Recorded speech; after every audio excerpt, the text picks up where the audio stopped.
UBC, inspiring Uganda.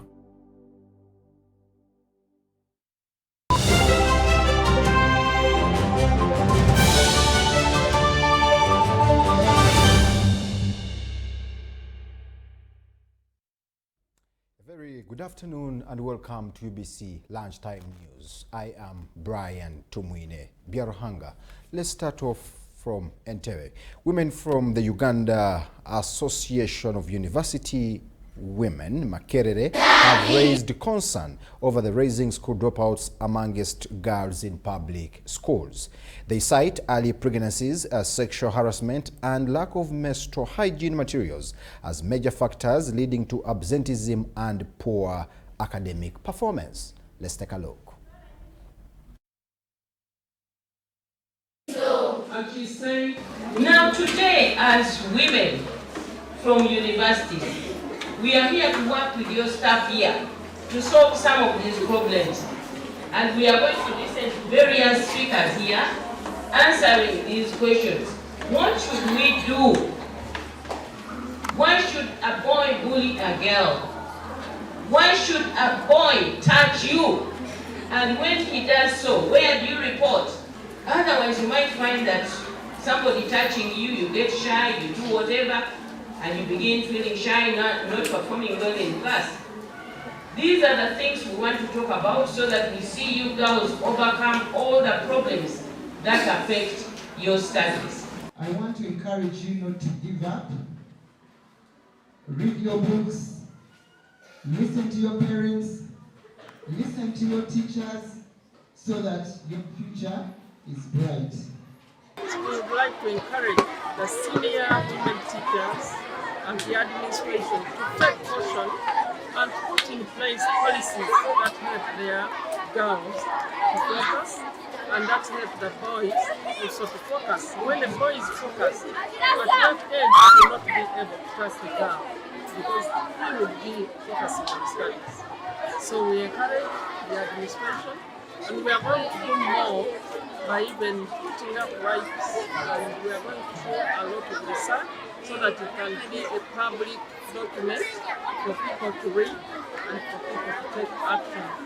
And the ministry has also to continue with policies. If where they have relaxed, they have to put policies that work.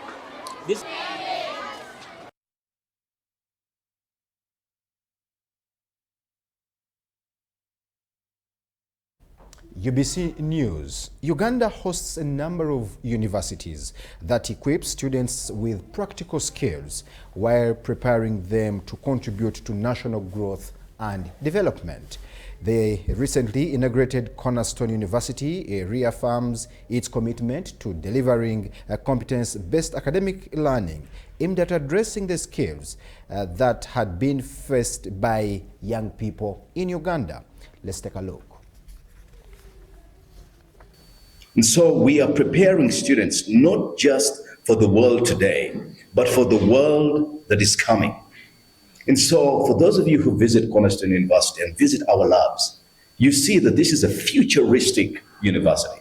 Our labs are installed with high-end AI and IT computers. The setup is incredible. It mirrors a lot of what we have seen in the West. It used to be that the West leads and Africa follows, and we're refusing that narrative. And so we are competing at a global level. So again, from our labs to how we have set up as a university, we hope that when students come in, they're able to see that this is indeed Africa's most futuristic university. For starters, in our programs in ministry and theology, we have had so many people that have actually done ministry actively, but have not been trained. So part of the population that we are having is not even based on the current students that have just completed, but those that want to be well-formed, well-organized in their ministry spaces. So all those kinds of students are actually welcome.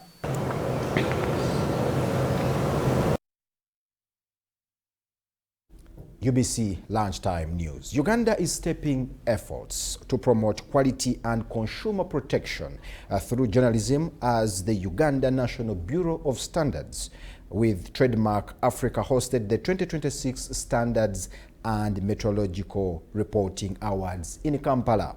The initiative attracted over 150 trained journalists with 64 stories submitted for the competition about reporting on standards, why they matter and how they impact trade, safety and everyday life. Let's take a watch. We've been able to capture almost 200 journalists, and these journalists at least will be the ambassadors right now that can demystify what standards are to the rest of the community. Of course, we do need a lot more vigor into this from government.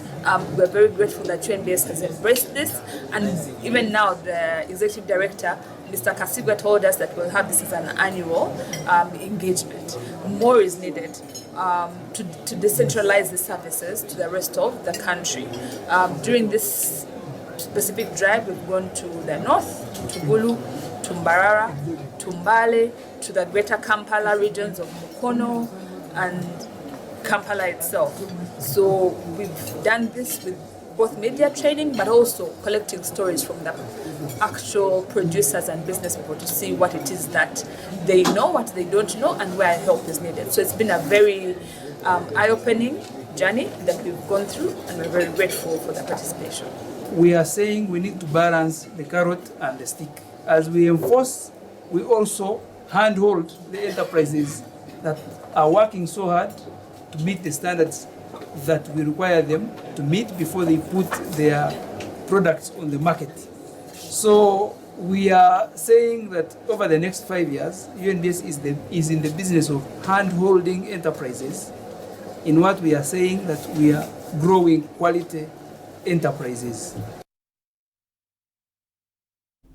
Now let's cross to Parliament. The Minister of State for Finance in charge of general duties, Henry Musasizi, has asked members of Parliament not to question the progress of the parish development model. Musasizi revealed that the 3.6 million households in a subsistence economy have received the PDM funds. The MPs sitting on the Committee on Finance queried the return in investments of the PDM initiatives countrywide. Let's take a look. The Minister of Finance, Planning and Economic Development has presented its sector ministerial policy statements for the financial year 2026-2027, outlining plans and budgets to the Line Parliamentary Committee on Finance. The Minister of State for Finance, in charge of general duties, Henry Musasizi, familiarized the committee with the achievements, including what was described as strong and broad-based economic growth as a result of investments in the key productive sectors. Musasizi reveals improvement in trade balance as the economy recorded a merchandise trade surplus of US dollars 147.26 million in January 2026, driven by 72.1% increase in export earnings, particularly from gold, coffee, industrial products and electricity. However, Kira Municipality MP Ibrahim Semujunganda cast doubt on the income from gold exports. That's why the benefit to Uganda is 200 million US dollars. I am not an economist, but I want to be helpful. When we are celebrating this as an achievement, exporting Congo's gold, and then the benefit goes back to Congo, it's not an allegation. So I want to understand, why do we continue presenting our exports as having grown, yet nearly half of it is value from gold, and the proceeds go back to those who... We have gold. Uganda mines gold. Mr. Chairman, we don't export raw material of gold. We refine, and the refineries of gold are in Uganda also. Minister Musasizi informed the MPs of the 529 billion capitalization in the parish development model by the first half of financial year 2025-2026, with each verified circle receiving 50 million. By end of this financial year, we shall have invested over 4 trillion in PDM. The committee queried the systems of PDM operations and the mechanism to track the beneficiaries. The reason the Ntandikwa failed was exactly that.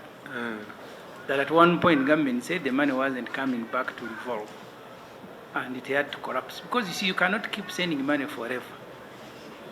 You at one time say we have that it has failed or it has succeeded. If he says out of 1 trillion you send, you are able to correct even this one that you are return it, because if everybody is not paying, why should Maracha pay?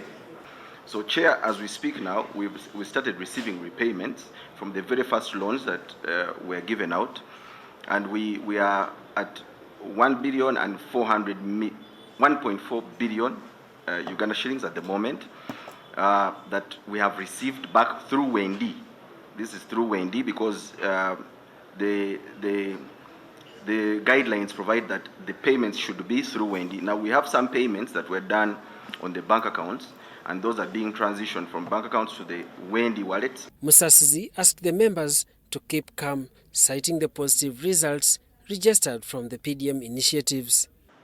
However, we're also saying that each household in the parish will benefit from PDM as long as it is in subsistence. So this money, when it comes back, when people pay, it is supposed to revolve. But the revolvement, government should have control. We should know who has benefited. The Ministry of Finance, Planning and Economic Development seeks 2.78 trillion shillings in the ministerial policy statements presented, of which the Microfinance Support Center will be allocated 176.670 billion shillings. Daniel Mugoya, Gloria Gutabinji, UBC News. Yes, and tell that in Thank you, Dan and Gloria, for that. The government's Wealth and Job Creation Initiative, EMYOGA, has helped Ugandans fight poverty at the household level. The Senior Presidential Mobilizer on Poverty Eradication and Development, Robert Musasizi, urged citizens to actively take advantage of programs like PDM and EMYOGA to boost household income and promote sustainable development. Let's take a look.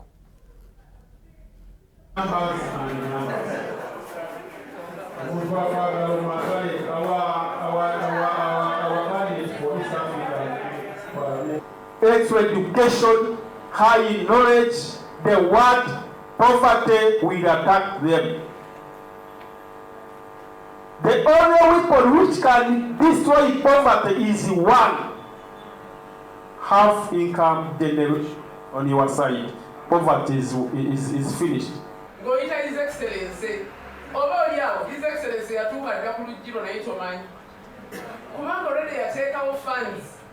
Setino kujja wansi eno nga ziri ku miruka gyaffe naye tulina obuzibu abantu abasinga tebayogedde ku bintu bino. Tulina puroguramu ey'emyoga ndowooza mugimanyi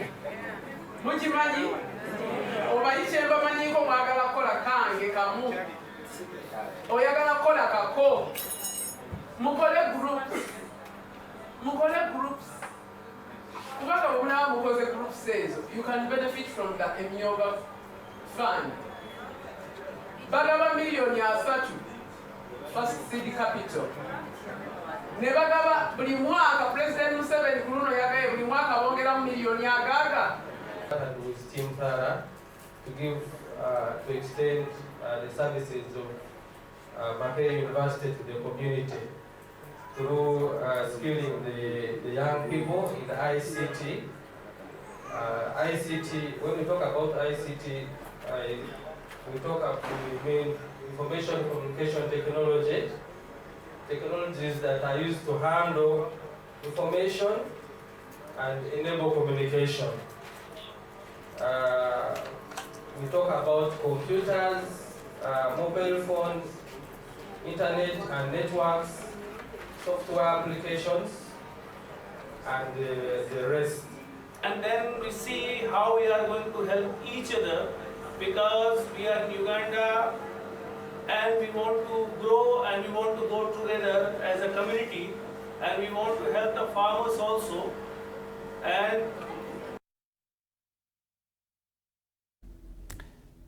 UBC Lunchtime News. The Uganda Police Force is set to release the 2025 Annual Crime Report, offering insight into crime trends, response mechanism, and emerging patterns across the country.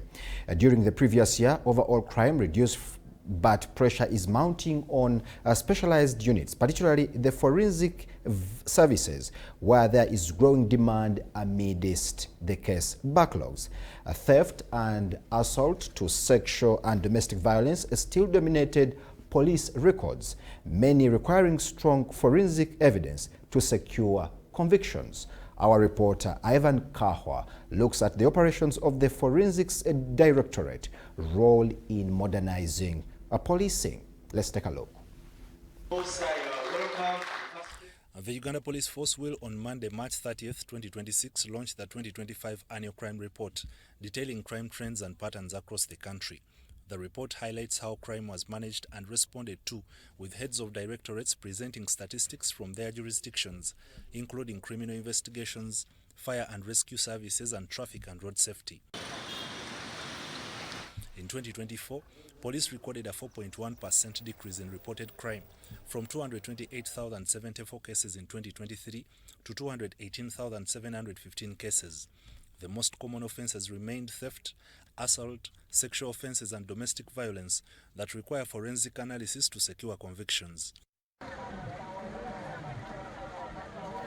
At the center of this effort is the Forensics Directorate, tasked with breaking down evidence and linking suspects to crime scenes. In 2024 alone, the Directorate processed 42,416 crime scenes, an increase of 3,375 cases from 39,041 the previous year. Malicious damage topped the list, accounting for 23% of all scenes handled. No. So, and the people, because the people want this kind of evidence, now they are more they are more active in making reports to court. Maybe this is something they can't easily solve outside there without getting the attention of the police, and that's why maybe this number of cases is actually increasing. The Directorate registered a high case backlog in forensic biology, latent prints, and questioned documents. Of course, there are constraints which may lead to structural constraints. There may be constraints which may actually be related to finances and all that, delayed procurements and all that. There are so many other things which can actually come in. Yeah. But that may not actually translate into the negativity and why the backlog is actually growing. No, and besides, it can even be growing given that we may not be doing some of the services, but again we need to maybe subcontract other people to other labs to help us handle some of these cases. Further statistics indicate that out of more than 300 cases handled by the ballistics department, 107 were successfully linked to 27 firearms. So meaning that a single gun is used in more than one case. Okay? So what does that mean? What intelligence do we pick from there? Probably there are not so many gangs who are terrorizing people. Maybe the gangs keep moving from one place to another. According to the head of crime identification, Senior Superintendent of Police Jonathan Kalungi, the documentation and fingerprinting of firearms for private security organizations is ongoing to tighten control and improve traceability.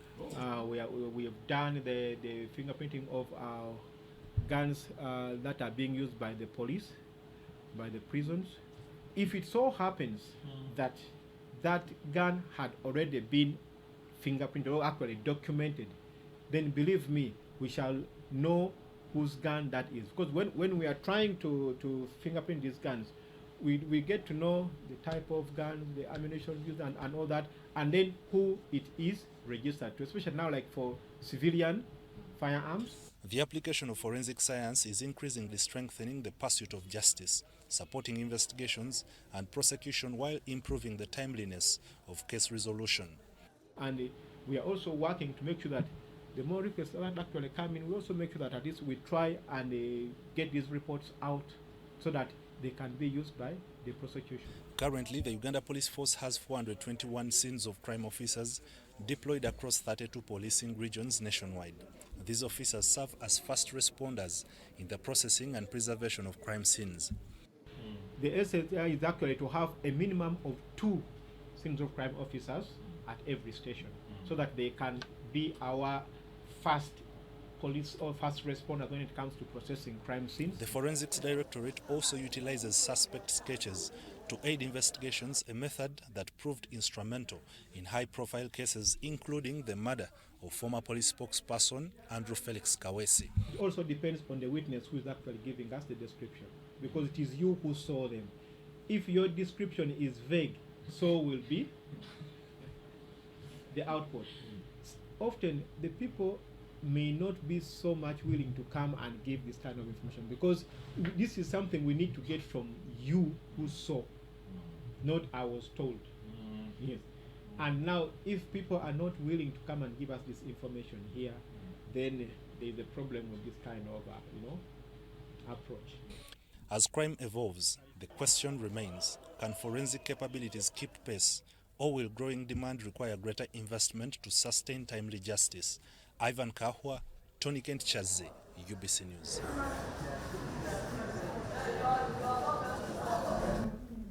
Thank you, Ivan Kahwa, and my colleague for breaking down the forensic language there for us. Now, UBC Lunchtime News takes a very short break, but we shall do return with business.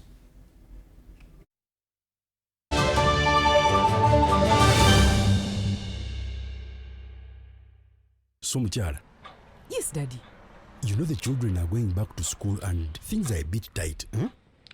For now, why don't you take half of the fees to junior school, and for the school van contribution, we shall pay later. Daddy, why don't we pay using MTN Momo, where we stand a chance of winning school fees for a whole year and more? By the way, you can also apply for a school fees loan, and also participating schools can win a school van. That's right! Win school fees for a whole year and more. Get Momo goodies and a school van for participating schools. You can also apply for a school fees loan. Simply dial *165 *80# or use the Momo app.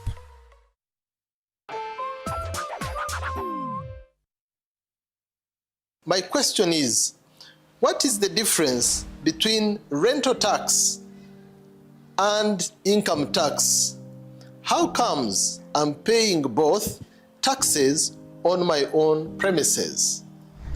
If you want to have a tin, but you are not making any income from your business, you should take on the obligation to continue filing your nil return. Commissioner General, to invest in taxation. When people understand taxes and they know the importance of taxes and they know the fair assessment of these taxes they're supposed to pay, I think everybody will embrace taxation. As banning groupage cargo, clearance protects small traders who cannot afford to import full container loads individually and rely on consolidation to remain competitive. Cargo to come in groupage is consolidation, it's legitimate, and we can't ban it. What we have banned, or what we have stopped, is the use of container leaders. Now, Fiona, the good news I have for you is that among the new tax proposals, now you can get direct answers. Send your tax-related questions via WhatsApp or SMS to 0790-141-887, and the Commissioner General of URA, John Musinguzi, will personally address them. Tune in to UBC News Tonight every Monday and Wednesday for expert insights and clear explanations. Buza Commissioner.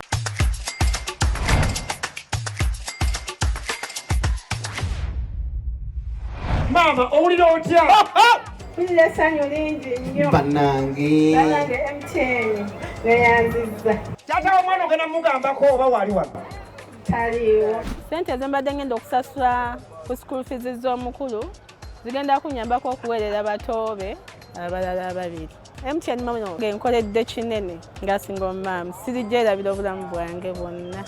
genda kusimya kusasula school fees nyiga star 165 star 80 ashi sasula school fees ngokozesa momo school funds masomo tugenda zigaba osobola okwewola waliwo school fees loan genda ofune loan oba tolinawo sente ozisasule mu bbanga mpola mpola obulamu butambulenga buli koona.